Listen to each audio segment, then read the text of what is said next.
Sa paanan ng isang mataas na bundok ay matatagpuan ang tahimik na baryo ng San Isidro. Napapalibutan ito ng malalawak na kagubatan, malinaw na batis, at matatandang puno na tila nakatayo roon mula pa noong sinaunang panahon. Karamihan sa mga naninirahan doon ay mga magsasaka at mga ngahoy. Payak ang kanilang pamumuhay ngunit sapat upang mabuhay ng marangal. Sa baryong iyon, nakatira si Mateo, isang binatang 25 taong gulang. Kilala siya bilang masipag, matulungin at mapagmahal sa kanyang ina na si Aling Rosa. Matagal nang yumao ang kanyang ama, kaya silang dalawa na lamang ang magkasama sa kanilang maliit na kubo malapit sa kagubatan. Bagamat masipag si Mateo, hindi pa rin sapat ang kanilang kinikita. Madalas na masira ang kanilang pananim dahil sa pabago-bagong panahon. Kung minsan ay nakakaranas sila ng tagtuyot at kung minsan-minsan naman ay labis na pagbaha. Dahil dito, palaging kapos ang kanilang kabuhayan. Isang gabi, habang nakahiga si Mateo sa kanyang papag, hindi siya makatulog dahil sa dami ng kanyang iniisip. Naisip niya kung paano niya mapapabuti ang kanilang buhay. Matanda na ang kanyang ina at nangangailangan na ito ng mas maayos na pamumuhay. Ngunit sa kabila ng lahat ng kanyang pagsisikap, tila ayaw silang lapitan ng magandang kapalaran.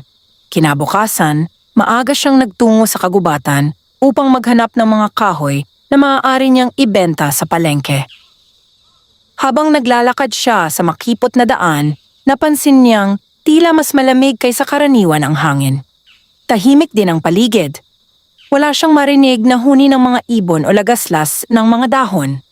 Nagpatuloy siya sa paglalakad hanggang makarating sa isang bahagi ng kagubatan na hindi pa niya nararating noon. Nagtaka siya dahil napakaraming matatandang puno sa lugar na iyon. Ang kanilang mga ugat ay tila nagsisilabasan mula sa lupa at bumubuo ng kakaibang mga hugis. Habang pinagmamasdan ang paligid, may napansin siyang kakaibang liwanag sa malayo. Napatigil siya. Sa una ay inakala niyang sinag lamang iyon ng araw na tumatama sa isang bagay. Ngunit nang mapansin niyang kumikislap ang liwanag kahit natatakpan ng mga puno, nagpasya siyang lapitan ito. Habang papalapit siya, lalo siyang namangha. Sa gitna ng isang maliit na clearing ay may tumutubong kabute na hindi pangkaraniwan. Ang tangkay nito ay kulay pilak.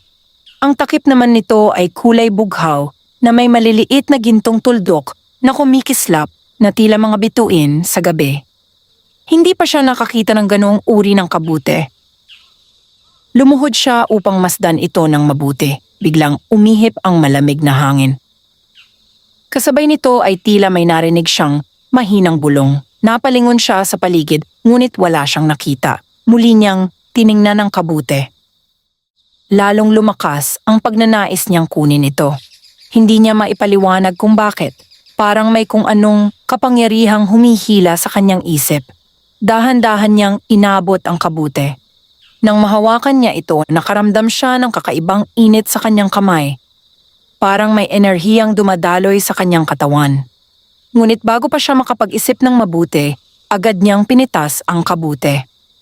Sa sandaling iyon, ay biglang nagdilim ang paligid. Nayanig ang lupa. Nag-umpisang umihip ang malakas na hangin. Nagulat si Mateo. Napaatras siya habang mahigpit na hawak ang kabute. Pagkaraan ng ilang segundo, ay biglang tumahimik muli ang kagubatan.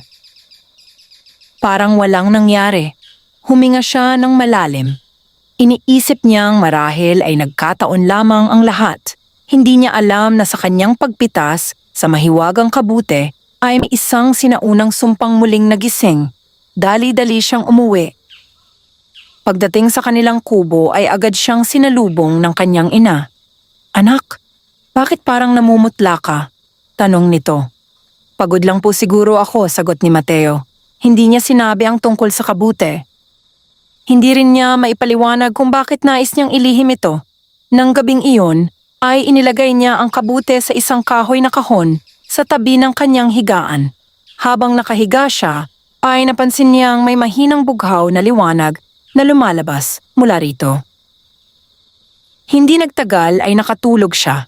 Ngunit pagsapit ng hating gabi ay nagising siya dahil sa isang kakaibang panaginip. Nakita niya ang isang sinaunang kagubatan. Mas malawak ito kaysa sa anumang lugar na nakita niya noon. Sa gitna ng kagubatan ay may napakalaking puno na ang mga sanga ay halos umabot sa kalangitan. Sa ilalim nito ay nakatayo ang isang babae na nakasuot ng mahabang kasuotang kulay itim. Hindi niya makita ang mukha nito. Nang mapansin ng babae ang kanyang presensya, ay dahan-dahan itong lumingon. Malamig ang boses nito nang magsalita. Naalis mo ang selyo. Napaatras si Mateo. Ano ang ibig mong sabihin? Hindi sumagot ang babae. Sa halip ay itinaas nito ang isang kamay. Biglang nagdilim ang buong paligid. Kasunod nito ay lumitaw ang daan-daang anino na tila nagmumula sa ilalim ng lupa. Palapit sila ng palapit. Takot na takot si Mateo. Sinubukan niyang tumakbo ngunit hindi siya makagalaw. Muling nagsalita ang babae. Ang sumpa ay nagising. Pagkatapos noon ay biglang naglaho ang lahat. Napabangon si Mateo mula sa kanyang pagkakatulog. Malakas ang tibok ng kanyang puso. Pawis na pawis siya. Agad niyang tiningnan ang kahoy na kahon. Nasa loob pa rin ang kabute. Ngunit may kakaiba. Ang bughaw nitong liwanag ay mas maliwanag na kaysa dati. Kinabukasan ay kumalat sa baryo ang isang nakakabahalang balita. May mga alagang hayop na natagpuang patay malapit sa kagubatan. Wala ni isang sugat ang kanilang katawan, parang basta na lamang nawala ang kanilang buhay. Nagtipon-tipon ang mga tao upang pag-usapan ang nangyari. Nag-aalala ang lahat. Samantala, habang nakikinig si Mateo sa usapan ng mga tao, napansin niyang may isang matandang lalaki na tahimik lamang na nakamasid sa kanya. Siya si Mang Elias, ang pinakamatandang naninirahan sa baryo. Kilala siya bilang tagapag-ingat ng mga sinaunang alamat. Maya-maya ay lumapit ito kay Mateo. May nakita ka ba sa kagubatan kahapon? Tanong nito. Napatigil si Mateo. Paano nito nalaman? Hindi agad siya nakasagot. Tiningnan siya ng mabuti ng matanda. Pagkatapos ay bumuntong hininga ito. Natatakot akong nangyari na nga ang matagal ko nang kinatatakutan. Lolo, ano pong ibig ninyong sabihin? Nagmasid muna ang matanda sa paligid bago nagsalita. May isang alamat tungkol sa mahiwagang kabute na tumutubo lamang minsan bawat 100 taon. Nanlamig si Mateo. Kapag napitas yun ng isang tao, magigising ang sinaunang sumpang matagal nang nakatago sa kagubatan. Napalunok si Mateo. Hindi niya maalis sa isip ang kanyang panaginip. At ano po ang mangyayari kapag nagising ang sumpa? Nalungkot ang mukha ng matanda. Tumingin ito sa direksyon ng bundok. Pagkatapos ay marahang nagsalita. Unti-unting babalutin ng kadiliman ang buong lupain. Lalong bumigat ang pakiramdam ni Mateo. Hindi niya alam kung paano sasabihin ang katotohanan. Ngunit sa kanyang puso ay nagsisimula na siyang maniwala na may kaugnayan siya sa lahat ng nangyayari. At habang lumilipas ang araw, hindi niya alam na sa pinakamalalim na bahagi ng kagubatan, may isang nilalang na matagal nang nakakulong ang dahan-dahang nagmulat ng mga mata. Ang nilalang na iyon ang tunay na pinagmulan ng sumpang nakapaloob sa mahiwagang kabute. At nagsisimula pa lamang ang kanyang paggising. Hindi mapakali si Mateo matapos ang sinabi ni Mang Elias. Buong maghapon niyang iniisip ang mahiwagang kabuting itinago niya sa kanilang bahay. Habang tumatagal, lalo niyang nararamdaman na may mabigat na responsibilidad na bumabagsak sa kanyang mga balikat.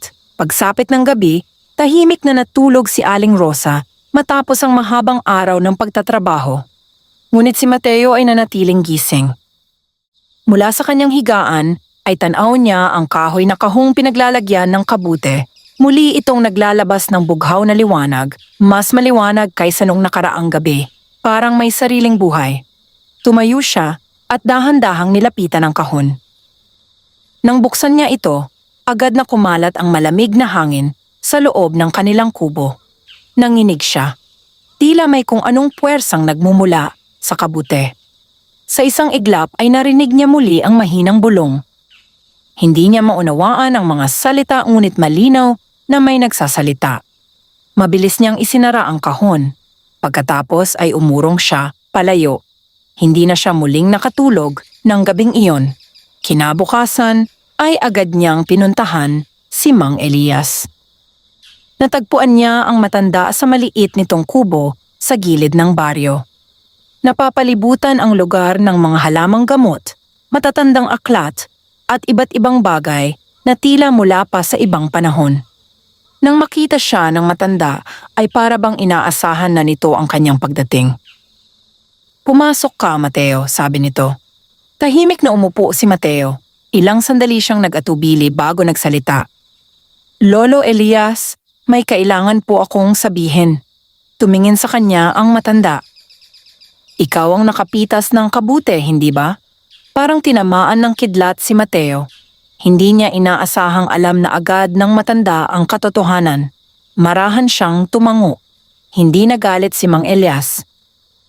Sa halip ay napapikit ito na tila may matagal ng kinatatakutang pangyayari na ngayon ay nagkatotoo na. "Nangyari na nga," bulong nito. "Lolo, patawarin po ninyo ako. Hindi ko alam na may ganun palang mangyayari. Wala kang kasalanan. Hindi mo naman alam ang lihim ng kagubatan." Napatingin si Mateo sa matanda. "Anong lihim po iyon?" Tumayo si Mang Elias at nagtungo sa isang lumang aparador. Mula roon ay inilabas niya ang isang makapal na aklat na halos dilaw na ang mga pahina. Dahan-dahan niya itong binuksan. Sa isa sa mga pahina ay may lumang larawan. Ipinakita niya ito kay Mateo. Nakita ng binata ang guhit ng isang napakalaking puno. Sa ilalim nito ay may kakaibang kabute na kaparehong-kapareho ng kanyang nakita. Ngunit ang higit na nagpanginig sa kanya ay ang anyo ng isang nilalang sa likuran nito. Isa itong nilalang na may mahabang katawan na parang anino. Ang mga mata nito ay kumikislap na pula. Parang hindi tao, parang hindi rin hayop. "Ano po iyan?" tanong ni Mateo. "Siya ang tinatawag na Morvath." Nanlamig si Mateo. "Sino siya?" "Isang sinaunang nilalang na umiral bago pa man maitayo ang baryong ito." Tahimik na nakinig si Mateo. Ayon kay Mang Elias, maraming siglo na ang nakalipas ay may isang makapangyarihang nilalang na namuhay sa kagubatan. Taglay nito ang kakayahang sumipsip ng lakas mula sa mga tao, hayop at halaman. Habang lumalakas ito ay unti-unting namamatay ang buong lupain. Natuyo ang mga ilog, nalanta ang mga pananim, nagkasakit ang mga tao, marami ang namatay. Dahil dito ay nagkaisa ang mga sinaunang tagapagbantay ng kagubatan upang pigilan ang nilalang. Matagal ang naging labanan. Maraming buhay ang nawala. Ngunit sa huli ay nagtagumpay ang mga tagapagbantay. Hindi nila napatay ang nilalang. Sa halip ay ikinulong nila ito sa ilalim ng pinakamatandang puno sa kagubatan. Bilang selyo, gumamit sila ng isang mahiwagang kabute. Ang kabuting iyon ang nagsisilbing kandado ng bilangguan. Hanggat hindi ito napipitas, mananatiling nakakulong ang nilalang. Ngunit kapag ito ay naalis, unti-unting mababasag ang selyo at muling makakalaya si Morvath. Natigilan si Mateo, parang hindi niya matanggap ang kanyang narinig. "Ako pala ang dahilan." "Hindi pa huli ang lahat," sagot ni Mang Elias. "May paraan pa po ba?" Tumango ang matanda. Ngunit hindi magiging madali. Bago pa makapagpatuloy, si Mang Elias ay may narinig silang sigawan mula sa labas. Agad silang lumabas. Nagkakagulo ang mga tao sa baryo. May isang magsasakang humihingal habang tumatakbo. "Lolo Elias, may nangyari sa bukirin." Mabilis silang nagtungo roon. Pagdating nila ay tumambad ang isang nakapangingilabot na tanawin. Ang dating lunti ang bukirin ay tila namatay sa loob lamang ng isang gabi. Ang mga pananim ay kulay abo na. Nalanta ang bawat dahon. Tuyong-tuyo ang lupa. Parang inagawan ng buhay ang buong lugar. Nagbulungan ang mga tao. Marami ang natakot. Samantala, Si Mang Elias ay tahimik lamang na nakatingin sa mga nasirang pananim. Alam niyang ito pa lamang ang simula. Habang nakatingin si Mateo sa paligid, may napansin siyang kakaiba. Sa gitna ng bukirin ay may bakas ng itim na usok na tila gumapang sa lupa. Parang may dumaan na hindi nakikitang nilalang. Biglang sumakit ang kanyang ulo. Napahawak siya sa kanyang sentido. Sa isang iglap ay may nakita siyang larawan sa kanyang isip. Isang madilim na kagubatan. Mga tuyong puno, mga mata na nagliliwanag sa kadiliman. At isang napakalaking nilalang na dahan-dahang bumabangon mula sa ilalim ng lupa. Napasinghap siya. Nawala agad ang pangitain. Ano ang nangyari ba? Tanong ni Mang Elias. Ikinuwento ni Mateo ang kanyang nakita. Lalong naging seryoso ang mukha ng matanda. Nagsisimula ng kumonekta sa iyo ang sumpa. Ano pong ibig sabihin noon? Ikaw ang nakapitas sa kabute. Bahagi ng kapangyarihan nito ay dumadaloy na ngayon sa iyong katawan. Nanlamig si Mateo. Mapanganib po ba iyon? Oo. At kung hindi natin mapipigilan ang sumpa? Hindi agad sumagot si Mang Elias. Tumingin muna ito sa mga tao sa paligid, sa mga batang nag-aalala, sa mga magsasakang nawalan ng kabuhayan, sa mga pamilyang walang kamalay-malay sa tunay na panganib na dumarating. Pagkatapos ay bumaling siya kay Mateo. Kapag ganap na nagising si Morvath, hindi lamang ang baryong ito ang mawawasak. Lahat ng kalapit na bayan. Ang buong lambak. At marahil pati ang buong lupain. Tahimik na napalunok si Mateo. Ngayon niya lubos na naunawaan ang laki ng problemang kanyang kinakaharap. Ngunit hindi pa niya alam na sa pinakaloob ng kagubatan, sa ilalim ng sinaunang punong nagsisilbing bilangguan, nagsisimula ng mabiyak ang lupa. Unti-unting lumilitaw ang mga ugat na kulay itim. At sa kailaliman ng madilim na hukay, isang pares ng mapupulang mata ang muling nagningning matapos ang napakahabang panahon. Patuloy na lumalakas ang kapangyarihan ni Morvath. At ang oras bago siya tuluyang makalaya ay mabilis nang nauubos. Mabigat ang kalooban ni Mateo habang naglalakad pauwi mula sa bukirin. Hindi mawala sa kanyang isip ang mga sinabi ni Mang Elias tungkol sa sinaunang nilalang na si Morvath. Habang iniisip niya ang mga nangyayari, lalo niyang nararamdaman ang bigat ng responsibilidad na nakapatong sa kanyang balikat. Pagdating sa kanilang kubo ay nadatnan niyang nakaupo si Aling Rosa sa harap ng mesa. Napansin agad nito ang lungkot sa mukha ng kanyang anak. Anak, may problema ka ba? Ngumiti si Mateo upang hindi ito mag-alala. Wala po, Nay. Pagod lang po. Ngunit hindi naniwala si Aling Rosa. Kilalang kilala niya ang kanyang anak. Alam niyang may bumabagabag dito. Gayunpaman, hindi na siya nagtanong. Tahimik na lamang silang nagsalo sa kanilang hapunan. Nang gabing iyon, muling sumiklab ang bughaw na liwanag mula sa kahoy na kahon. Mas maliwanag ito kaysa dati. Parang may gustong makawala mula sa loob. Maya-maya ay nakaramdam si Mateo ng matinding antok. Hindi niya namalayang nakatulog siya habang nakaupo. Muli siyang napadpad sa kakaibang panaginip, ngunit ngayon ay mas malinaw kaysa dati ang kanyang nakita. Nakatayo siya sa gitna ng isang napakalawak na kagubatan. Ang mga puno ay napakataas. Ang kanilang mga sanga ay tila humahawak sa kalangitan. Sa malayo ay nakita niya ang isang higanting puno na hindi kayang pantayan ng alinmang puno sa daigdig. Napapalibutan ito ng mala-asul na liwanag. Habang nakatitig siya rito ay may narinig siyang tinig. Hindi ito ang malamig na boses ng babaeng nakita niya noon. Mas malalim ito. Mas matanda. Mas makapangyarihan. Hanapin mo ako. Napalingon si Mateo. Wala siyang nakita. Hanapin mo ang puso ng kagubatan. Ligtas pa ang mundo habang may oras. Sino ka? Sigaw ni Mateo.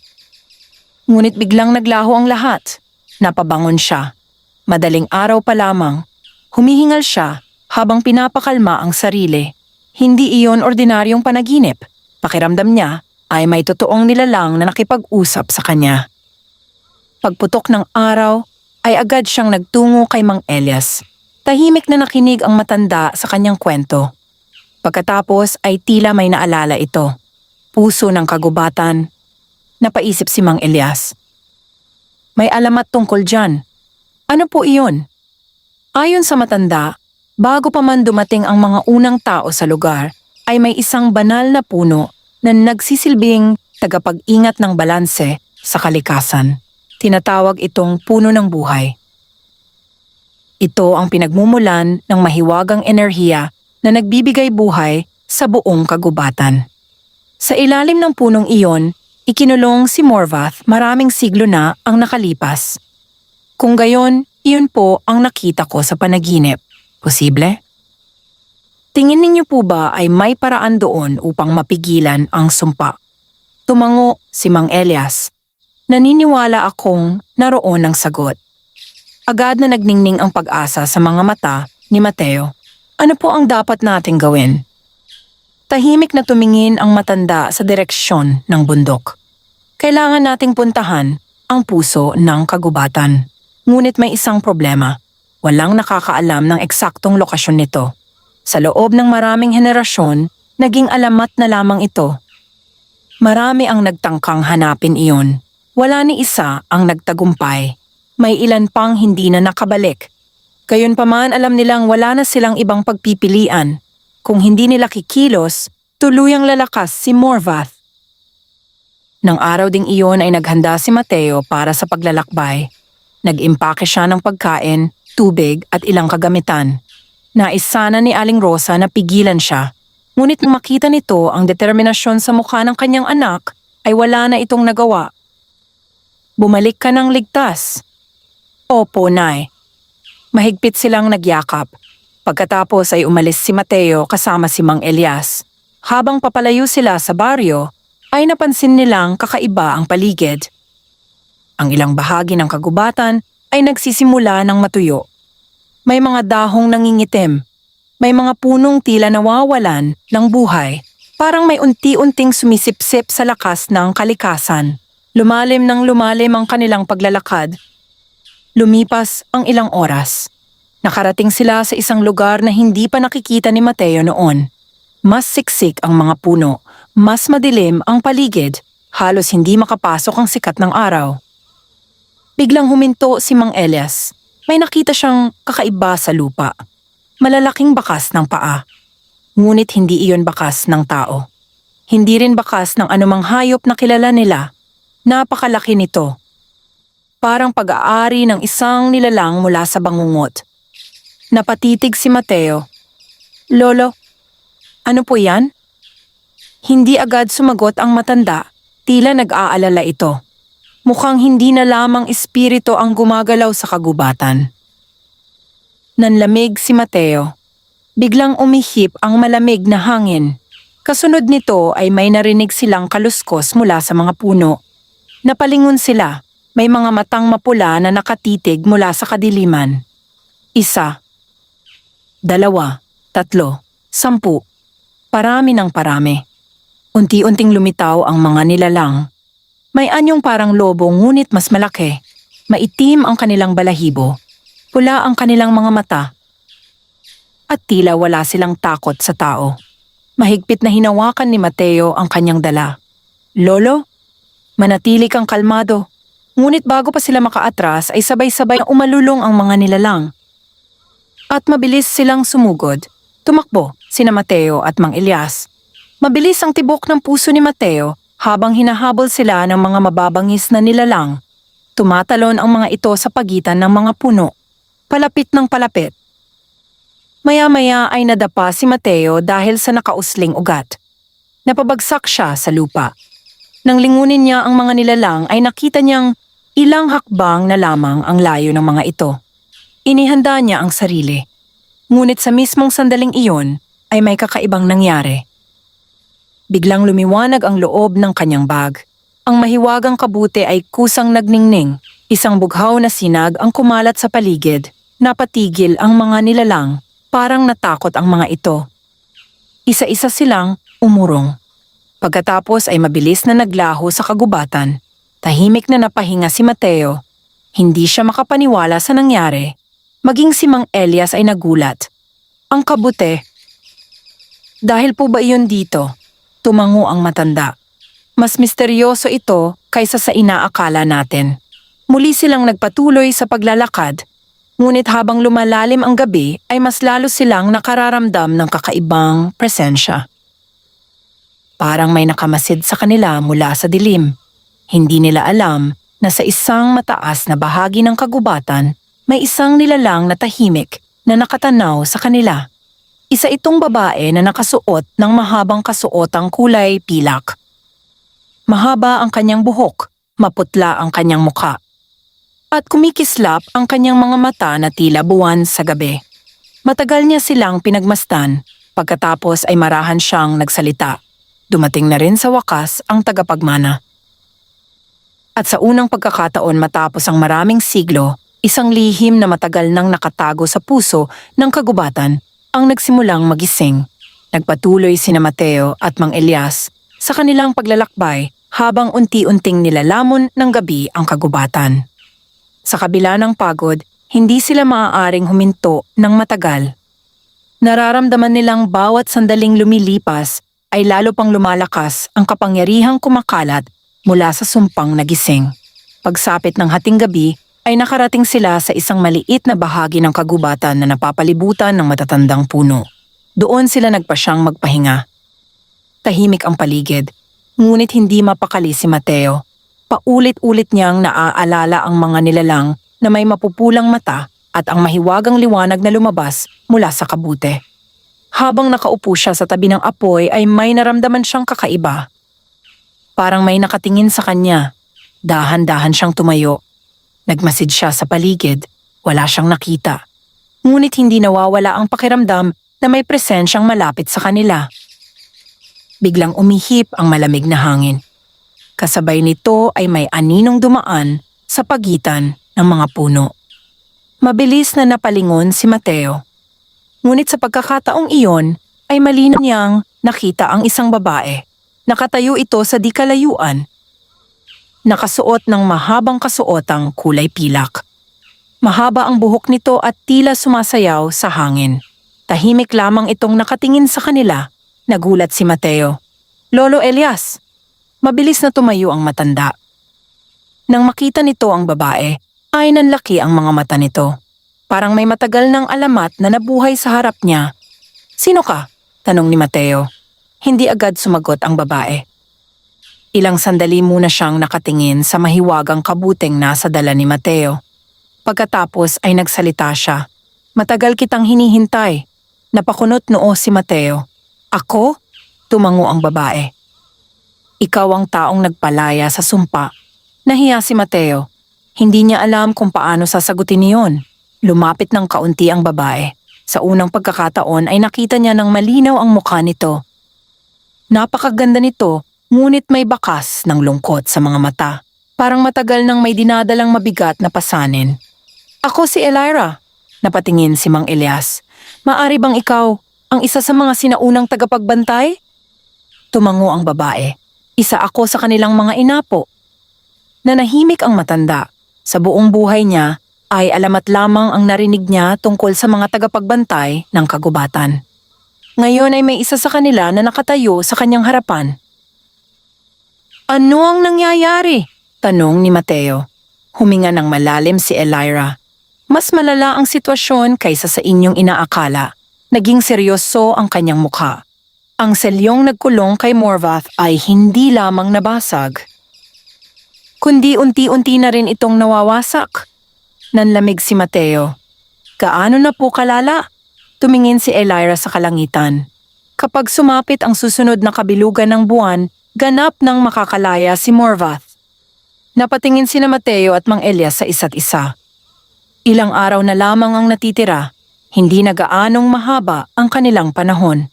Ano ang dapat naming gawin? Tanong ni Mateo. Saglit na tumahimik si Elira. Pagkatapos ay nagsalita siya. Kailangan nating makarating sa puno ng buhay. At paano natin iyon mahahanap? May isang sinaunang mapa. Maaari pa ba itong makita? Tumango si Elira. Nakatago ito sa templo ng mga ugat. Napakunot noo si Mateo. Saan iyon? Lubhang malayo pa. Nagpatuloy si Elira sa pagpapaliwanag. Ayon sa kanya, may isang sinaunang templo na itinayo ng mga unang tagapagbantay ng kagubatan. Doon nakatago ang mga lihim na maaaring magligtas sa buong lupain. Ngunit matagal nang iniwasan ng mga tao ang lugar na iyon. Maraming nagtangkang pumunta roon. Kaunti lamang ang nakabalik, hindi dahil sa mga halimaw, kundi dahil sa mga pagsubok na nagbabantay sa templo.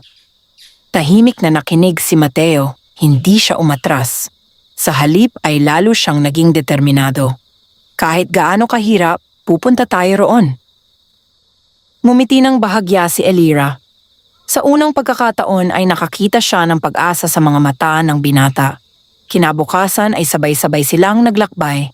Habang lumalalim ang kanilang pagpasok sa kagubatan ay lalong nagiging kakaiba ang paligid. May mga punong may kulay pilak ang balat. May mga halamang kumikislap kahit walang sikat ng araw. May mga ibong hindi pa kailanman nakita ni Mateo. Pakiramdam niya ay pumapasok sila sa isang lugar na hindi kabilang sa ordinaryong mundo. Lumipas ang maraming oras. Maya-maya ay nakarating sila sa isang ilog, ngunit hindi ito pangkaraniwang ilog. Ang tubig nito ay malinaw na tila salamin. Habang nakatingin si Mateo sa ibabaw nito, ay may nakita siyang refleksyon. Ngunit hindi iyon ang kanyang mukha. Nakita niya ang sarili bilang isang matandang lalaki, pagod, malungkot, at nag-iisa. Napaatras siya. Biglang nawala ang larawan. Ano iyon? Tanong niya. Sumasalamin ang ilog sa mga posibilidad ng hinaharap. Paliwanag ni Elira. Ang nakita mo ay isa lamang sa maraming maaaring mangyari. Hindi naging magaan ang pakiramdam ni Mateo.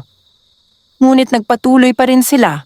Habang naglalakad ay napansin ni Elira ang kabute sa dala ng binata. Hindi mo ba napapansin? Ano iyon? Unti-unti itong nagbabago. Agad na inilabas ni Mateo ang kabute. Nagulat siya. Ang dati nitong bughaw na kulay ay mayroon ng bahid ng itim. Parang may kadilimang kumakapit dito. Naging seryoso ang mukha ni Elira. Hindi maganda ito. Bakit? Kapag tuluyang nangitim ang kabute, mawawala ang natitirang bahagi ng selyo. Nanlamig si Mateo. Ibig sabihin ay mas mabilis nang lumalapit ang kanilang kinatatakutang oras. Pagsapit ng dapit hapon ay narating nila ang isang mataas na bahagi ng kagubatan. Mula roon ay nakita nila sa malayo ang isang sinaunang estruktura na halos natatakpan na ng mga ugat at halaman. Napahinto si Mateo.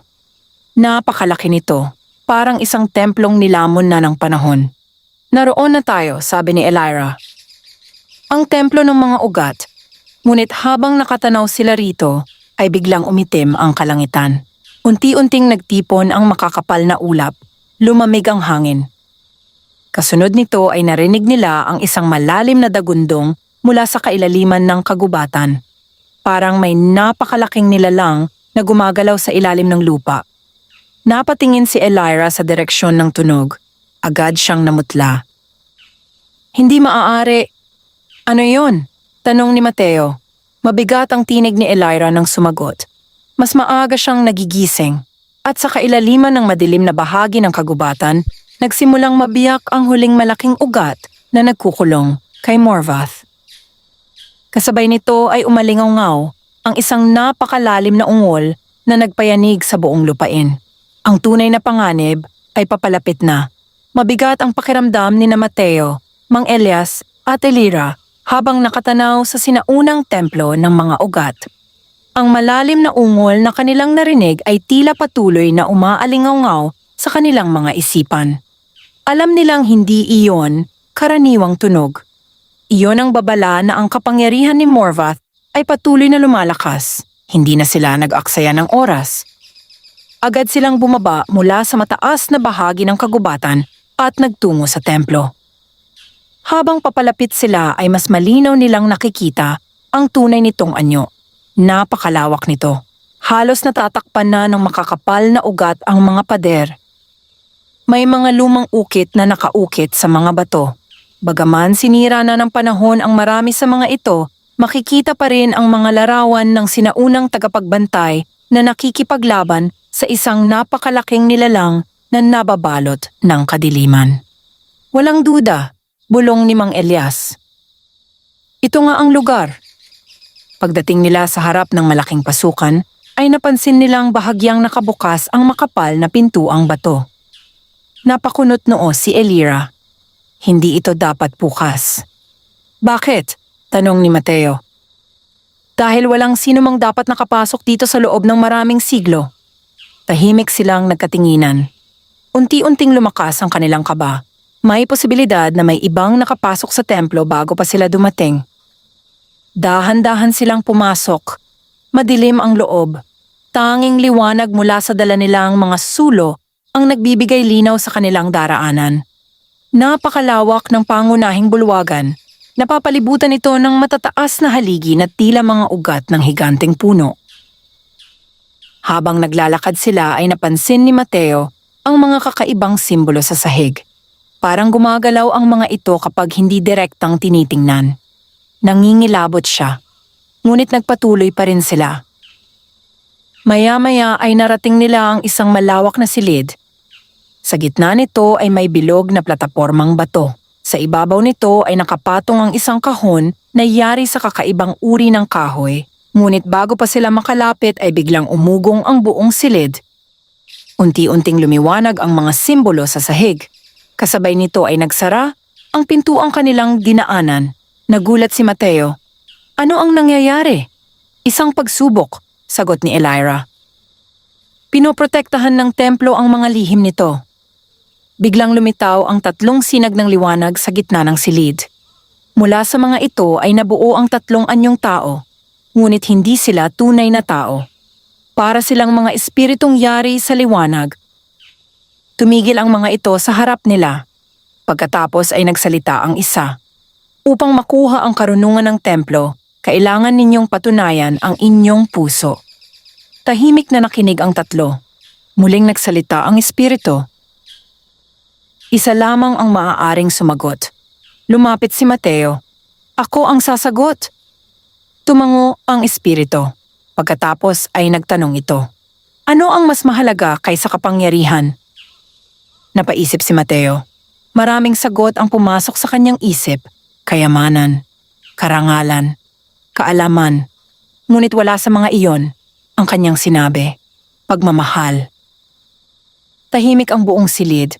Pagkatapos ay unti-unting ngumiti ang espiritu. Tama. Naglaho ang unang espiritu. Lumitaw naman ang ikalawa. Ano ang tunay na lakas? Muling nag-isip si Mateo. Naalala niya ang kanyang ina. Naalala niya ang mga taong nais niyang protektahan. Ang tunay na lakas ay ang kakayahang tumayo para sa iba kahit natatakot ka.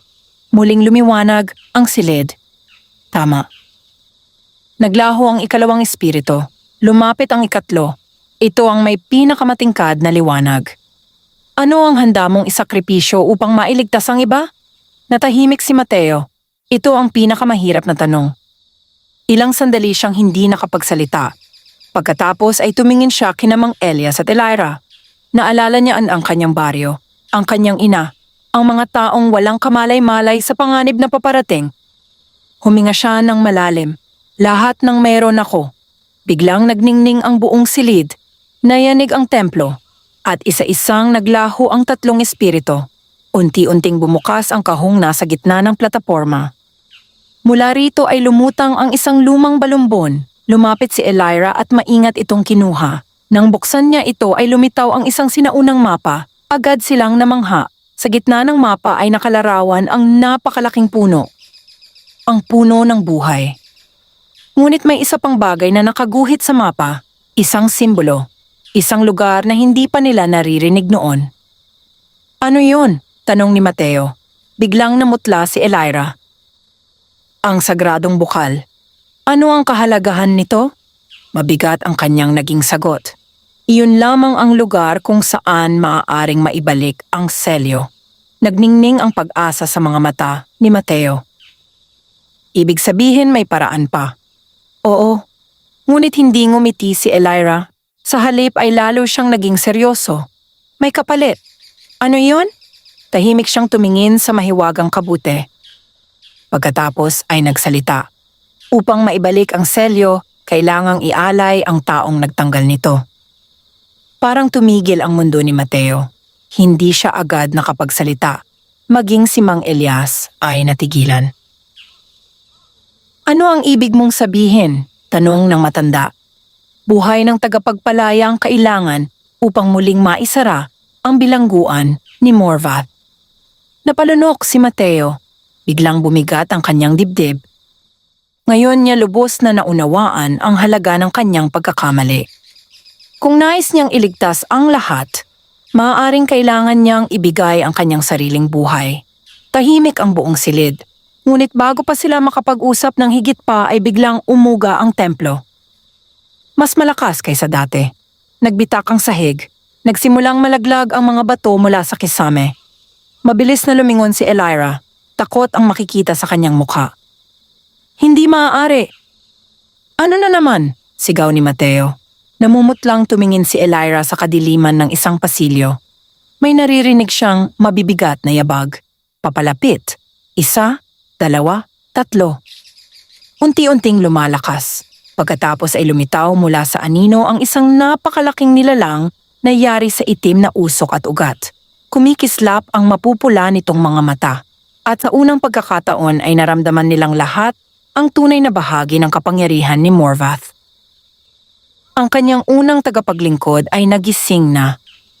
Nayanig ang buong templo ng mga ugat habang papalapit ang napakalaking nilalang mula sa kadiliman. Bawat yabag nito ay tila nagpapayanig sa sahig na bato. Hindi maalis ni Mateo ang kanyang tingin dito. Napakalaki nito.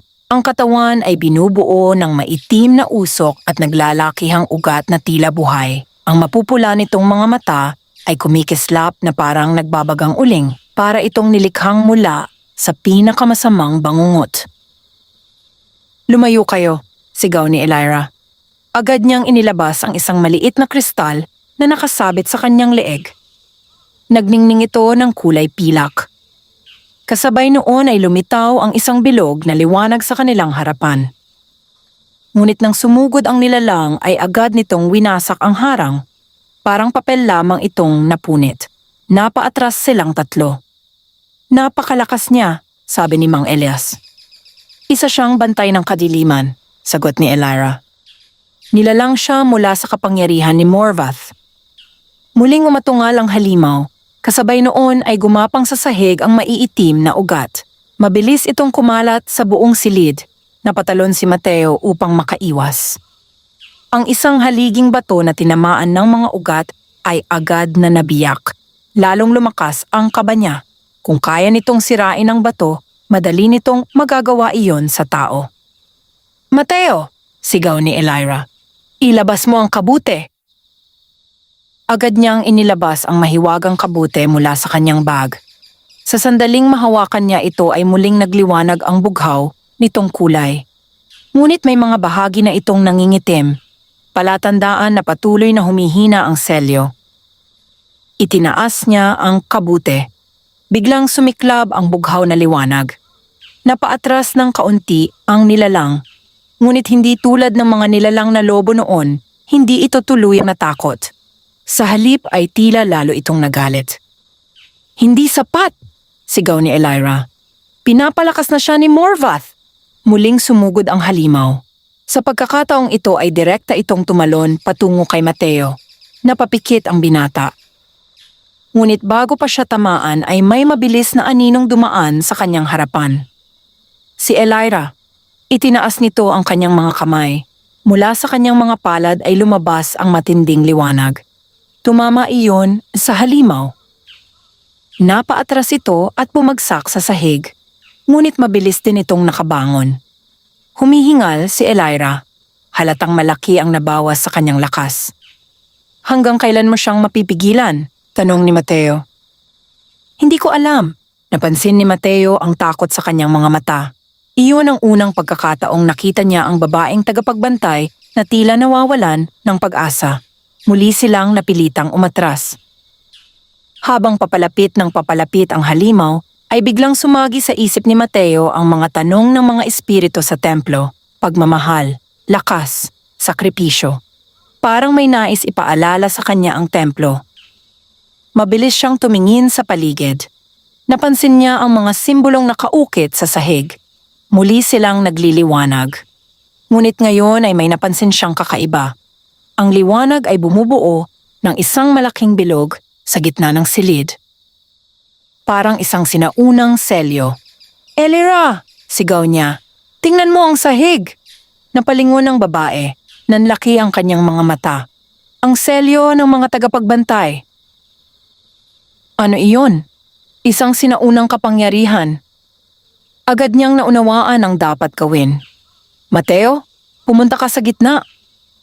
Mabilis siyang tumakbo habang iniiwasan ang mga ugat na sumusugod mula sa lupa.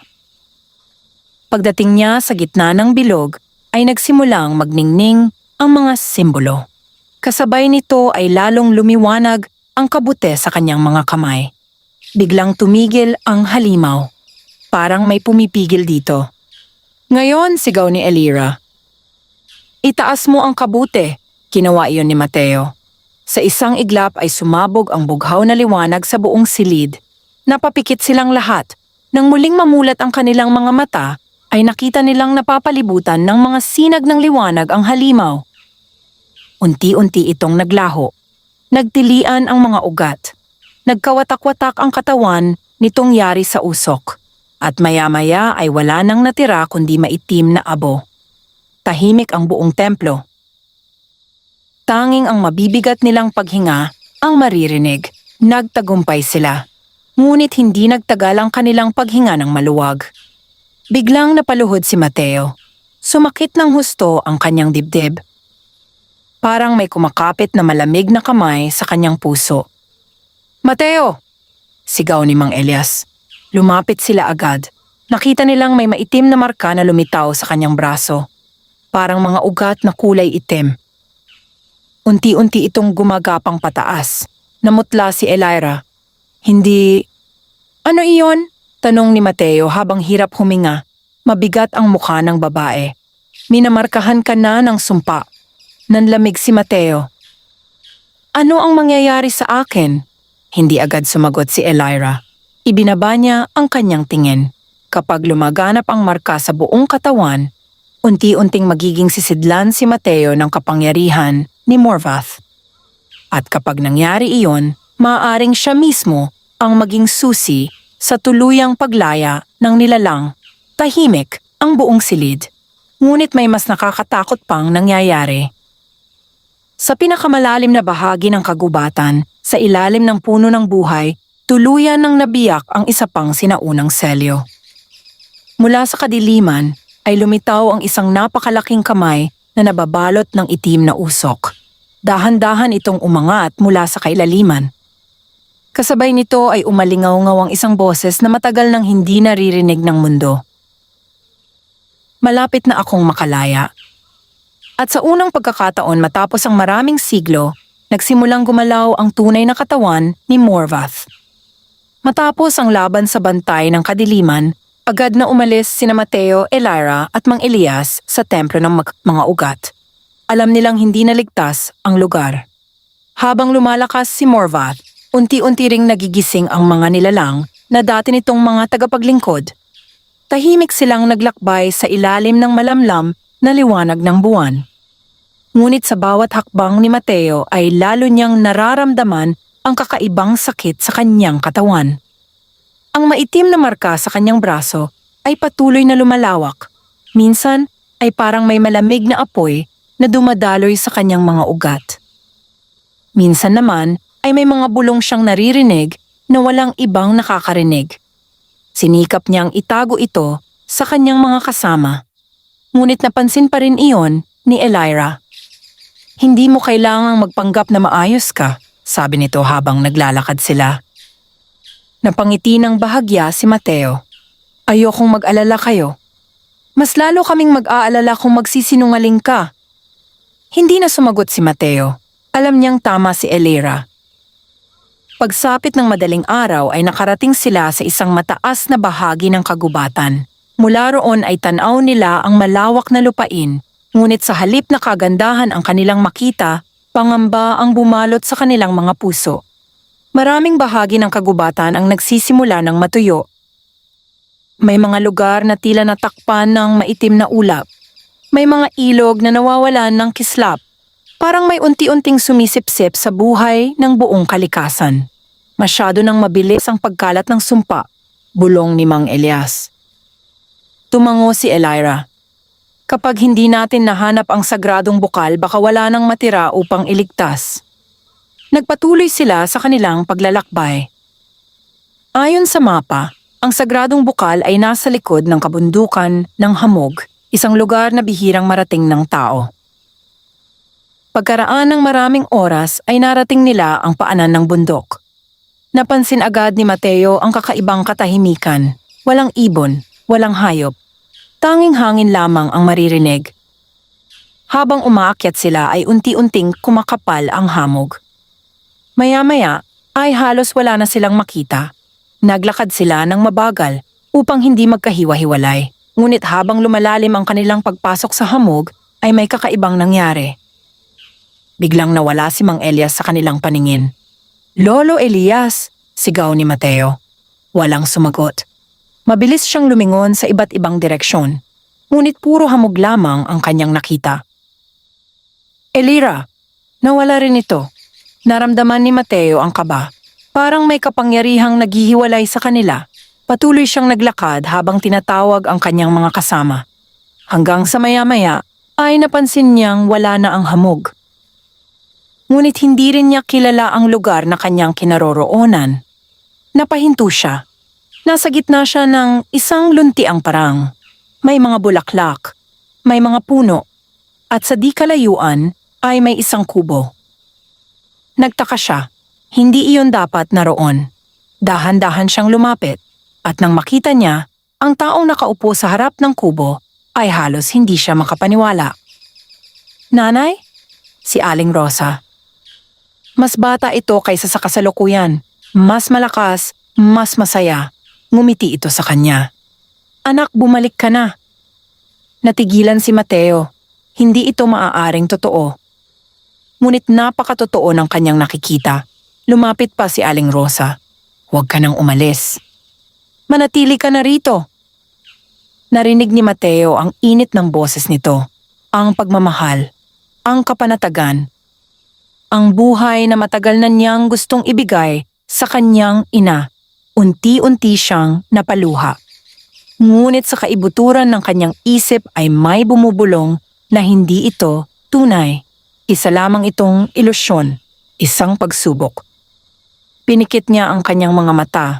Pagkatapos ay marahang nagsalita. "Patawad po, Nay." Pagmulat niya ay biglang naglaho ang lahat. Muli siyang napunta sa gitna ng makapal na hamog. Huminga siya ng malalim. Nalampasan niya ang pagsubok. Ilang minuto pa ang lumipas bago muling lumitaw sina Elira at Mang Elias. Mukhang dumaan din sila sa sarili nilang mga pagsubok. Ngunit wala ni isa sa kanila ang nagtanong. Alam nilang may mga bagay na mas mabuting manatiling lihim. Sa wakas ay nakalabas sila sa kabundukan ng hamog at nang mawala ang makapal na ulap sa kanilang paligid ay sabay-sabay silang natigilan. Sa kanilang harapan ay isang napakagandang lambak. Sa gitna nito ay may malinaw na bukal na kumikislap na parang mga bituin.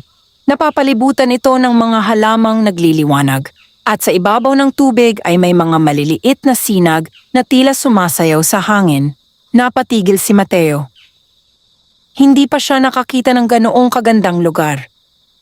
"Ang sagradong bukal," bulong ni Elira. Agad silang lumapit. Pagdating nila sa tabi ng tubig ay naramdaman nilang gumaan ang kanilang katawan. Parang nawawala ang pagod.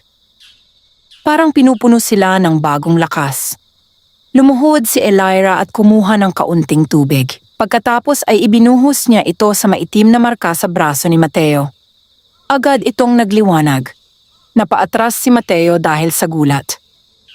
Ngunit pagkaraan ng ilang segundo ay napansin niyang huminto ang pagkalat ng marka. Nangiti si Elira. "Kumana." Iyon ang unang magandang balitang natanggap nila sa mahabang panahon. Mapipigilan nito ang sumpa? Tanong ni Mateo. Hindi. Nawala ang kanyang ngiti. Ngunit mababawasan nito ang bilis ng pagkalat. Hindi pa rin sapat. Ngunit kahit paano ay nagkaroon sila ng kaunting oras. Habang pinag-uusapan nila ang susunod na hakbang ay biglang nagbago ang hangin. Nawala ang init ng paligid. Unti-unting lumamig ang lambak. Napalingon si Elira. Kasabay nito ay namutla ang kanyang mukha. Ano iyon? Tanong ni Mateo. Hindi agad siya sinagot. Sa halip ay tumingin siya sa kabilang dulo ng lambak. May isang maitim na figura na nakatayo roon. Tahimik. Hindi gumagalaw. Ngunit kahit napakalayo nito ay nararamdaman nila ang nakakakilabot na presensyang nagmumula rito. Maya-maya ay dahan-dahan itong naglakad palapit. Sa bawat hakbang nito ay namamatay ang mga damo sa kanyang dinaraanan. Nangingitim ang mga bulaklak. At kumukupas ang liwanag ng sagradong bukal. Nanlaki ang mga mata ni Elira. Hindi maaari. Sino siya? Tanong ni Mateo. Mabigat ang kanyang sagot.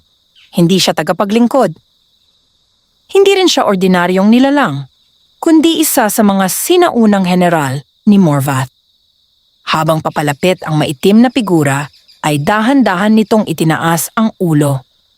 At sa unang pagkakataon ay nakita nila ang mapupula nitong mga mata. Mga matang naglalaman ng daan-daang taong galit at kadiliman. Ang laban para sa kapalaran ng buong lupain ay papasok na sa mas mapanganib na yugto.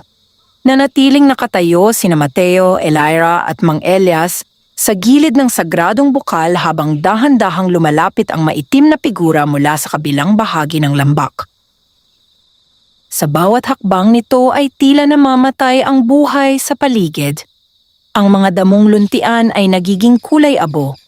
Ang mga bulaklak ay nalalanta. Maging ang hangin ay nagiging mabigat. Parang mismong kalikasan ay natatakot sa kanyang presensya. Mahigpit na napahawak si Mateo sa mahiwagang kabute. Hindi niya maalis ang tingin sa nilalang. Habang papalapit ito, ay mas malinaw niyang nakikita ang anyo nito. Matangkad ito, nababalot ng maitim na baluti na tila gawa sa usok at bato. May mahabang kapa na kumakaway sa malamig na hangin. At sa likod nito ay nakasabit ang isang napakalaking espada na kulay itim. Hindi ito mukhang buhay, ngunit hindi rin ito mukhang patay. Parang isa itong nilalang na matagal nang dapat naglaho, ngunit muling ibinalik ng kadiliman. Huminto ito ilang hakbang mula sa kanila, tahimik, nakakatakot. Pagkatapos ay nagsalita, malalim ang kanyang tinig. Tama nga ang aking naramdaman. Ang tagapagpalaya ay narito. Nanlamig si Mateo. Tila direktang tumatagos sa kanyang isip ang boses ng nilalang. Sino ka? Sigaw niya. Unti-unting itinaas ng nilalang ang ulo nito. Ako si Varken, ang unang general ng dakilang Morvath. Napatingin si Mang Elias kay Elira. Pareho silang namutla. Maging sa mga sinaunang alamat ay bihirang mabanggit ang pangalang iyon. Si Varken ang pinakamatapat na lingkod ni Morvath noong panahon ng unang digmaan. Isa siya sa mga pinakakinatatakutang nilalang sa kasaysayan at ngayon ay nasa harapan nila. Dapat ay matagal ka nang naglaho, sabi ni Elira. Bahagyang tumawa si Varken. Maraming bagay ang dapat nang naglaho. Ngunit narito pa rin tayo. Unti-unti nitong inilabas ang kanyang malaking espada. Kasabay noon ay lumamig ang buong lambak. Maging ang tubig ng sagradong bukal ay tila nanginig. Ibigay ninyo sa akin ang kabute. Walang mangyayaring ganoon, matatag na sagot ni Mateo. Napatingin si Varken sa kanya. May kakaibang ekspresyon sa mga mata nito. Parang sinusuri siya. Pagkatapos ay marahan itong nagsalita. Hindi mo pa rin nauunawaan. Ikaw na mismo. Ang susi ng kanyang paglaya. Napahigpit ang hawak ni Mateo sa kabute. Ayaw niyang paniwalaan iyon, ngunit sa kaibuturan ng kanyang isip ay alam niyang may katotohanan ang sinabi ng nilalang. Biglang sumugod si Varken. Napakabilis nito. Sa isang kisap mata ay nasa harapan na nila ito. Mabilis na itinulak ni Elira si Mateo palayo. Kasunod noon ay bumagsak ang espada ni Varken sa lupa. Isang malalim na bitak ang nabuo sa lambak. Napaurong si Mateo. Hindi niya akalaing may ganoong kalakas na nilalang. Muling sumugod si Varken, ngunit sinalubong siya ni Elira. Mula sa kanyang mga kamay ay lumabas ang matinding liwanag. Tumama iyon sa dibdib ng general, ngunit sa halip na masugatan ay bahagya lamang itong napaatras. Ngumiti si Varken. Mahina na ang lahi ng mga tagapagbantay. Lalong nagalit si Elira. Sunod-sunod niyang pinakawala ng kanyang kapangyarihan. Ngunit bawat pag-atake ay tila walang epekto. Samantala sinubukan ni Mateo na tulungan siya. Itinaas niya ang mahiwagang kabute. Agad itong naglabas ng bughaw na liwanag. Sa pagkakataong ito ay napahinto si Varken. Parang may kirot siyang naramdaman. Napansin niyon ni Elira. Mateo, ang kabute! Muling itinuon ni Mateo ang liwanag sa general. Lumakas ang bughaw na sinag. Unti-unting umatras si Varken. Ngunit hindi siya natakot. Sa halip ay tila lalo lamang siyang natuwa. Napakaganda, nagulat si Mateo. Ano? Nagigising na ang tunay nitong kapangyarihan. Biglang sumakit ang ulo ni Mateo. Napahawak siya sa kanyang sentido. Kasabay noon ay may nakita siyang pangitain. Isang napakalaking puno, ang puno ng buhay. Sa ilalim nito ay may malalim na hukay. At mula roon ay unti-unting umaangat ang isang napakalaking nilalang na nababalot ng kadiliman. Nakita rin niya ang kanyang sarili. Nakatayo sa harap ng nilalang, hawak ang mahiwagang kabute. At pagkatapos ay, nagkawatak-watak ang kabute sa kanyang mga kamay. Napasinghap siya. Nawala ang pangitain. Mateo! Sigaw ni Mang Elias. Muntik na siyang tamaan ng espada ni Varken. Mabilis siyang nakaiwas. Ngunit habang tumatagal ang laban ay lalo silang nahihirapan. Hindi nila kayang talunin ang general. At alam iyon ni Varken. Bigla itong tumigil. Pagkatapos ay tumingin sa kalangitan. Ngumiti ito. Sa unang pagkakataon ay nakaramdam ng matinding takot si Elira. Ano ang ginagawa mo? Hindi sumagot si Varken. Sa halip ay itinaas niya ang kanyang espada. Kasabay noon ay lumitaw sa himpapawid ang isang malaking bilog na kulay itim. Unti-unti itong lumawak. Parang sugat sa kalangitan. Maya-maya ay nagsimulang bumuhos mula rito ang maitim na usok. Kumalat ito sa buong lambak at sa bawat lugar na maabot nito ay namamatay ang lahat ng buhay.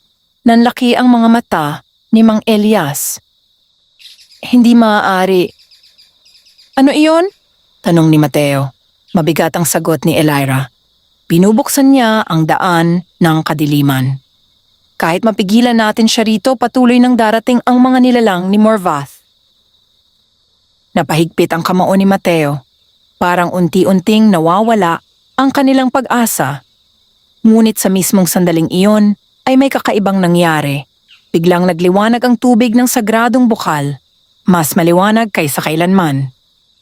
Kasabay noon ay may lumitaw na figura mula sa gitna ng tubig. Isang matandang lalaki na yari sa purong liwanag. Tahimik siyang tumayo sa ibabaw ng bukal. Lahat ay natigilan. Maging si Varken ay napaatras. Pagkatapos ay nagsalita ang matandang nilalang. Ang kanyang tinig ay parang hangin na dumadaloy sa buong kagubatan. Ang oras ng pagpili ay dumating na. At sa unang pagkakataon matapos ang maraming siglo, nagpakita ang espiritu ng unang tagapagbantay ng puno ng buhay. Nababalot ng katahimikan ang buong lambak matapos lumitaw ang matandang nilalang mula sa sagradong bukal. Ang kanyang katawan ay yari sa dalisay na liwanag. Ang kanyang mga mata ay tila naglalaman ng karunungan mula sa napakaraming siglo. Maging ang maitim na ulap sa kalangitan ay tila natigil sa paggalaw. Walang nagsalita, walang gumalaw. Maging si Varken, ang makapangyarihang general ng kadiliman, ay nanatiling nakatitig sa matandang espiritu. Pagkaraan ng ilang sandali, ay bahagyang yumuko si Elira. Punong tagapagbantay. Napatingin si Mateo sa kanya. Kilala mo siya? Tumango si Elira. Siya si Aurelion, ang unang tagapagbantay ng puno ng buhay. Nanlaki ang mga mata ni Mang Elias. Maraming beses na niyang nabasa ang pangalang iyon sa mga sinaunang tala. Ngunit kailanman ay hindi niya inakalang makikita niya mismo ang maalamat na nilalang. Tahimik na tumingin si Aurelion kay Mateo, parang sinusuri nito ang kaibuturan ng kanyang pagkatao. Pagkatapos ay nagsalita ito, "Ikaw ang pinili ng kapalaran," napayuko si Mateo. "Hindi ko po hiniling ang lahat ng ito. Alam ko, ngunit ang kapalaran ay hindi humihingi ng pahintulot." Natahimik ang binata. Sa unang pagkakataon ay may naramdaman siyang kakaibang kapayapaan sa presensya ng matandang espiritu. Samantala, biglang tumawa si Varken, malalim, malamig at puno ng pangungutya. Wala nang saysay ang inyong mga salita. Malapit nang makalaya si Morvath. Tumingin si Aurelion sa kanya, ngunit walang galit sa kanyang mukha. Tanging kalungkutan. Masyado ka nang matagal na nakakadena sa kadiliman, Varken. Ngumiti ang general. Pinili ko ang kadilimang ito. At hindi ko ito pagsisisihan. Unti-unting nagningning ang katawan ni Aurelion. Kasabay noon ay nagsimulang magliwanag ang buong lambak. Ang maitim na usok na nilikha ni Varken ay unti-unting umatras. Nagulat ang general. Sa unang pagkakataon ay nakita nila itong nawalan ng kumpiyansa. Hindi siya umatake. Hindi rin siya nagsalita. Sa halip ay tumingin siya kay Mateo. Matagal, tahimik. Parang may gustong sabihin. Pagkatapos ay marahan siyang umatras. Hindi pa ito ang katapusan. Kasabay ng kanyang mga salita ay naglaho ang kanyang katawan sa loob ng maitim na usok. Unti-unti ring nagsara ang daan ng kadiliman sa kalangitan. Muling bumalik ang katahimikan. Huminga ng malalim si Mateo. Ngunit alam niyang pansamantala lamang ang kanilang tagumpay. Lumapit si Aurelion sa kanila. Bagaman tila gawa sa liwanag ang kanyang katawan, ramdam nila ang napakalakas na kapangyarihang taglay nito. "Makinig kayong mabuti." Agad silang nakinig. Wala nang maraming oras. "Totoo po bang makakalaya na si Morvath?" tanong ni Mateo. Tumango si Aurelion. "Oo!" Bumigat ang dibdib ng lahat. Ngunit may pag-asa pa. Nagningning ang mga mata ni Mateo. "Ano po ang kailangan naming gawin?" Itinaas ni Aurelion ang kanyang kamay. Biglang lumitaw sa hangin ang larawan ng puno ng buhay. Napakalaki nito, mas malaki kaysa sa anumang nakita ni Mateo sa kanyang mga pangitain. Ngunit may kakaiba. Ang kalahati nito ay nababalot na ng kadiliman. Unti-unting kumakalat ang maitim na enerhiya sa mga ugat nito. Kapag tuluyang nasakop ng kadiliman ang punong ito, mawawasak ang huling selyo. Tahimik silang nakinig. May paraan upang maibalik ang balanse. "Ano iyon?" tanong ni Elira. Lumungkot ang mukha ni Aurelion. Pagkatapos ay sinabi niya ang lihim na matagal nang nakatago. May isang propesiya. At mula sa kanyang kamay ay lumitaw ang sinaunang mga simbolo. Dahan-dahan silang umiikot sa hangin. Pagkatapos ay nagsalita siya. Kapag nagising ang kadiliman at bumalik ang hari ng mga anino, may isang tagapagpalayang magdadala ng ilaw at sumpa sa iisang katawan. Sa kanyang mga kamay, nakasalalay ang kapalaran ng mundo. Siya ang magpapasya kung mabubuhay ang liwanag o maghahari ang kadiliman. Nanlamig si Mateo. Hindi niya kailangang tanungin kung sino ang tinutukoy ng propesiya. Alam na niya, siya iyon. "May isa pang bahagi," sabi ni Aurelion. Tahimik ang lahat. Upang tuluyang maibalik ang selyo, kailangang isuko ng tagapagpalaya ang pinakamahalagang bagay sa kanyang buhay. Napayuko si Mateo. Naalala niya ang sinabi ni Elira sa templo, na maaaring kailanganin niyang ialay ang kanyang buhay. Ngunit ngayon ay hindi niya alam kung buhay lamang ba ang kapalit o may mas mabigat pa. "Ano po ang pinakamahalagang bagay?" tanong niya. Ngunit hindi sumagot si Aurelion. Sa halip ay tumingin ito sa malayo. Parang may nakikita itong hindi nila nakikita. Pagkatapos ay nagsalita. Iyon ay ikaw lamang ang makakatuklas. Muling bumigat ang kanyang kalooban. Maya-maya ay nagsimulang maglaho ang katawan ni Aurelion. "Sandali!" sigaw ni Mateo. "Paano namin mahahanap ang puno ng buhay?" Ngumiti ang matandang espiritu. At bago tuluyang mawala, ay itinuro nito ang hilagang bahagi ng kagubatan. Doon nagsisimula ang huling landas. Pagkatapos ay naglaho siya. Kasabay noon ay bumalik sa normal ang sagradong bukal. Tahimik silang tatlo, walang gustong magsalita. Napakaraming katotohanan ang kanilang natuklasan. At bawat isa ay mas mabigat kaysa sa nauna. Ngunit bago pa sila makapagpahinga, ay biglang napahawak si Mateo sa kanyang dibdib. Muling sumakit ang kanyang katawan. Mas malala kaysa dati, napahandusay siya sa lupa. "Mateo!" sigaw ni Elira.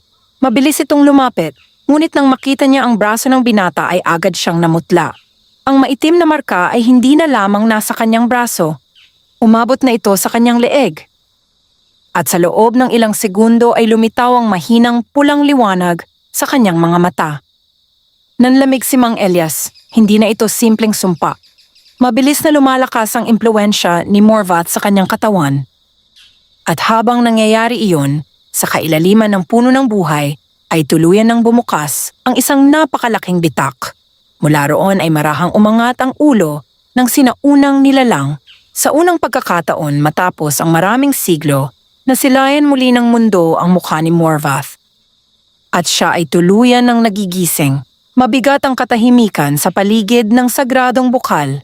Nakapalibot sina Elira at Mang Elias kay Mateo habang nakahandusay ito sa lupa. Ang maitim na marka na nagsimula sa kanyang braso ay mabilis nang kumakalat sa kanyang katawan. Maging ang kanyang mga mata ay paminsan-minsang nagkakaroon ng mapulang liwanag, palatandaan na ang kapangyarihan ni Morvath ay unti-unti nang pumapasok sa kanyang pagkatao. "Mateo, naririnig mo ba ako?" tanong ni Elira. Dahan-dahang iminulat ng binata ang kanyang mga mata. Sandaling lumitaw ang pulang kislap bago ito nawala. "Ayos lang ako." Ngunit alam nilang hindi iyon totoo, lalong lumalala ang kanyang kalagayan. Tumayo si Mateo kahit nahihirapan. Hindi na siya maaaring magpahinga, hindi habang patuloy na lumalakas ang kadiliman. "Kailangan nating makarating sa puno ng buhay," tumango si Mang Elias. Iyon na lamang ang natitirang pag-asa. Agad silang naglakbay patungo sa hilagang bahagi ng kagubatan. Habang papalapit sila sa kanilang destinasyon, ay lalo nilang napapansin ang pinsalang dulot ng sumpa. Ang dating lunti ang kagubatan ay unti-unti nang namamatay. Maraming puno ang nangingitim. Ang mga ilog ay mabagal nang dumadaloy. Ang mga hayop ay wala nang makita. Parang unti-unting nawawala ang buhay ng buong lupain. Pagkaraan ng 2 araw na walang tigil na paglalakbay, ay narating nila ang isang lugar na hindi maihahalin tulad sa anumang nakita nila noon. Sa kanilang harapan ay nakatayo ang puno ng buhay. Napakalaki nito. Ang mga sanga nito ay tila umaabot sa kalangitan. Ang katawan nito ay napakalawak na para bang kayang maglaman ng isang buong bayan. Ngunit kasabay ng pagkamangha ay ang matinding lungkot. Halos kalahati ng puno ay nababalot na ng kadiliman. May maiitim na ugat na gumagapang sa katawan nito at sa bawat sandaling lumilipas ay lalo itong kumakalat. "Huli na ba tayo?" bulong ni Mateo. Hindi agad sumagot si Elira. Nakita niya ang takot sa kanyang mga mata. Sa kauna-unahang pagkakataon mula nang magkakilala sila, hindi alam ng tagapagbantay ang isasagot. Biglang yumanig ang lupa. Napahawak sila sa mga puno upang hindi matumba. Kasunod noon ay isang napakalakas na dagundong ang umalingaw sa buong kagubatan. Mula sa ilalim ng puno ng buhay ay nagsimulang mabiyak ang lupa. Lumawak ng lumawak ang bitak. Mula sa kailaliman nito ay umakyat ang makapal na usok. At kasabay noon ay naramdaman nilang lahat ang isang presensyang hindi nila kailanman malilimutan. Napakalakas, napakabigat, at napakapuno ng puot. Unti-unting lumitaw ang isang napakalaking kamay. Kasunod nito ay isa pa. Pagkatapos ay isang ulo na may kumikislap na mapupulang mata. Nang tuluyan itong lumabas mula sa kailaliman ay tila tumigil ang buong mundo. Si Morvath, ang sinaunang nilalang ng kadiliman, ang pinagmulan ng sumpa, ang kinatatakutan ng mga alamat. Mas malaki siya kaysa sa anumang nilalang na nakita ni Mateo. Ang kanyang katawan ay tila yari sa kadiliman mismo. Ang kanyang mga mata ay parang dalawang naglalagablab na buwan, at ang kanyang presensya ay sapat upang manginig ang lupa. Ngumiti si Morvath, isang ngiting puno ng kasamaan. Sa wakas, ang kanyang tinig ay umalingaw-ngaw sa buong kagubatan. Malaya na ako. Nanlamig sina Mateo. Sa isang iglap ay naglaho ang lahat ng pag-asang madali nila itong matatalo. Napakalakas nito, napakalayo sa kanilang kakayahan. Maya-maya ay lumitaw si Varken mula sa mga anino. Lumuhod ito sa harap ng kanyang Panginoon. Maligayang pagbabalik, tumawa si Morvath. Pagkatapos ay tumingin kay Mateo. Agad na naramdaman ng binata ang malamig na tinging iyon, parang sinusuri ang kanyang kaluluwa. Ikaw, napahigpit ang kamao ni Mateo. Ako ang nakapitas ng kabute. Alam ko. Ngumiti si Morvath. At dahil doon, bahagi ko na ang nananahan sa iyong katawan. Biglang sumakit ang dibdib ni Mateo. Lalong lumiwanag ang pulang marka sa kanyang balat. Napahawak siya sa kanyang puso. Ramdam niyang may puwersang humihila sa kanya. Parang may nais kumontrol sa kanyang isip. Ngunit pinigilan niya ito. Ayaw niyang sumuko. Ayaw niyang maging kasangkapan ng kadiliman. Biglang lumapit si Elira. Tumayo ito sa kanyang harapan. Hindi mo siya makukuha. Napatingin si Morvath sa babae. Bahagya itong natawa. Isa ka lamang inapo ng mga tagapagbantay. At isa ka lamang alaala ng nakaraan. Nagningning ang mga kamay ni Elira. Kasabay nito ay sumiklab ang kanyang kapangyarihan. Sinundan ito ni Mang Elias gamit ang sinaunang mga simbolong dala niya. Maging si Mateo ay itinaas ang mahiwagang kabute. Nagliwanag ito ng napakalakas. Sa loob ng ilang sandali ay tila bumalik ang pag-asa, ngunit mabilis ding nawala. Sa isang simpleng galaw ng kamay ni Morvath ay naglaho ang kanilang pag-atake. Parang usok lamang, napaurong silang lahat.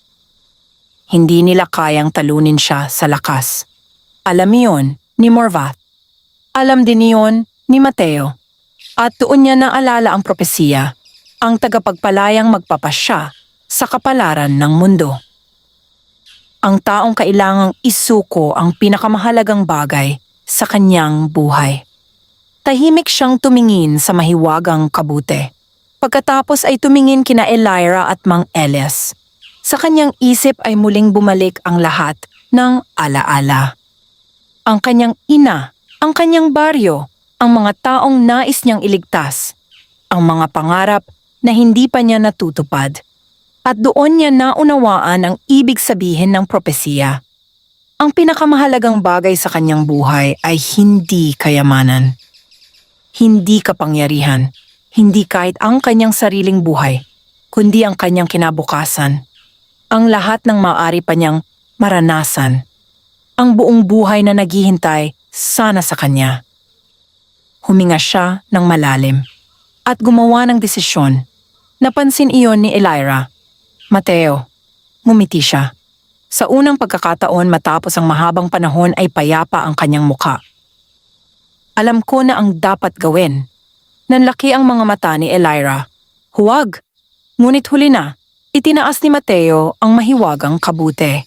Kasabay nito ay nagsimulang lumiwanag ang buong puno ng buhay. Nagningning ang bawat ugat, bawat dahon, bawat bahagi ng kagubatan. Napatingin si Morvath. Sa unang pagkakataon ay nakita sa kanyang mukha ang takot. Hindi! ngunit hindi na siya napigilan. Lumapit si Mateo sa gitna ng sinaunang selyo sa ilalim ng puno. Unti-unting umangat ang kanyang katawan. Ang kabute ay naglabas ng liwanag na mas maliwanag pa kaysa araw. Kasabay noon ay nagsimulang mabuo ang bagong selyo. Naramdaman ni Mateo ang kanyang lakas na unti-unting nawawala, ngunit hindi siya nagsisi. Dahil alam niyang naililigtas niya ang mundo. Unti-unting sumigaw si Morvath habang hinihila pabalik ng kapangyarihan ng selyo. Nagpumiglas si Varken, ngunit wala na silang magawa. Ang liwanag ay patuloy na lumalakas hanggang sa tuluyang nabalot ang buong kagubatan at nang mawala ang nakakasilaw na liwanag. Muling bumalik ang katahimikan. Ang kadiliman ay naglaho. Ang mga maiitim na ugat ay nawala. Ang puno ng buhay ay muling naging luntian at ang sumpa ay tuluyan ng napawi. Tahimik na tumulo ang luha ni Elira. Dahil alam niya ang naging kapalit, sa gitna ng sinaunang selyo ay wala na si Mateo.